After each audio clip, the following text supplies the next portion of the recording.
Welcome to Yasika Surya channel. Yasika Surya சேனலில் இன்றைக்கி நம்ம இது ஒரு மிளகாய் சட்னி தான். ஈஸியாக இருக்கும். வெறும் இட்லிக்கு சரியான காரமாக இருக்குங்க. வச்சு சாப்பிட்டிங்கன்னா அப்படி இருக்கும். 2 இட்லி போடுறதுல 4 இட்லி 5 இட்லின்னு போடும்.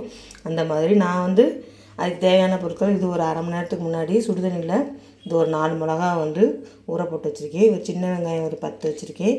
தேவையான அளவு உப்பு, கொஞ்சமாக புளி வச்சுருக்கேன். அப்புறம் ஒரு 2 தக்காளி, ஒரு பூண்டு. இது எல்லாத்தையுமே மிக்சியில் அரைச்சிட்டு உங்கள்கிட்ட காமிக்கிறேன். மிளகாய் எடுத்ததுக்கப்புறம் இந்த தண்ணியை வேஸ்ட் ஆக்கிடாதீங்க. இந்த தண்ணியை ஊற்றியே அரைச்சிக்கோங்க. பாருங்கள், நல்லா அரைச்சிட்டேன். இதை நீங்கள் இப்படியே வச்சு நல்லெண்ணெய் ஊற்றி சாப்பிட்லாம், இல்லை தாளித்து சாப்பிட்லாம். நாங்கள் இப்படி பச்சையாக தான் சாப்பிட போகிறோம். சூப்பராக இருக்குங்க இட்லி தோசைக்கு. இந்த சட்னியவே நீங்கள் இந்த தோசையில் மேலாப்பில் தருவாங்களே மசாலா போட்டு, அந்த மாதிரி கார தோசை, அதுக்கு இந்த இது பேஸ்ட்டை போட்டு நீங்கள் தேய்ச்சிங்கன்னா சூப்பராக இருக்குங்க. சரியான அந்த கார தோசைக்கு வேறு சட்னியே தேவையில்லை, அது வெறும் தோசையாகவே சாப்பிட்டுக்கலாம். இந்த மாதிரி ஒரு டிப்பு நீங்கள் பார்த்துக்கோங்க.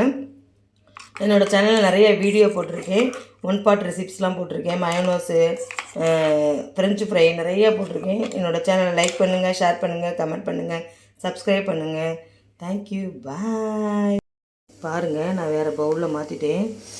எப்படி சொக்க செய்வேன்ட்டு டேஸ்ட்டு பண்ணி பார்த்தேன். ஐயோப்பா, நாக்கில் எச்சி ஊறுது.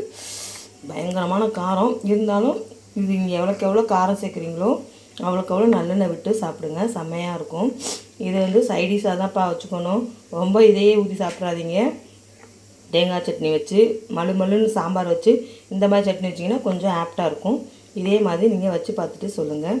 நான் இதில் நல்லெண்ணெய் ஊற்றி காமிக்கிறேன். நல்லெண்ணெய் ஊற்றி நீங்கள் தோசையிலையும் இட்லி தோசைக்கு ஊற்றிக்கலாம், இல்லை மேலாக்கில் இதுலேயும் இப்படி ஊற்றி கிண்டி வச்சுக்கோங்க. கொஞ்சமாக ஊற்றி சாப்பிடுங்க. உரப்பு ரொம்ப அதிகமாக இருக்கும். தேங்க்யூ, பாய். இப்போ நான் இந்த சட்னியை தொட்டு சாப்பிட்டு பார்த்துட்டு உங்கள்கிட்ட எப்படி சொல்கிறேன். ரொம்ப டேஸ்ட்டாக இருக்கும். நல்ல டேஸ்ட்டுங்க. இந்த மாதிரி நீங்களும் செஞ்சு பாருங்கள். நான் இட்லிலேயே கொஞ்சம் நல்லெண்ணெய் விட்டுருக்கேன். இதுலேயும் நல்லெண்ணெய் விட்டு கொஞ்சம் காரமாக தான் இருக்கும்.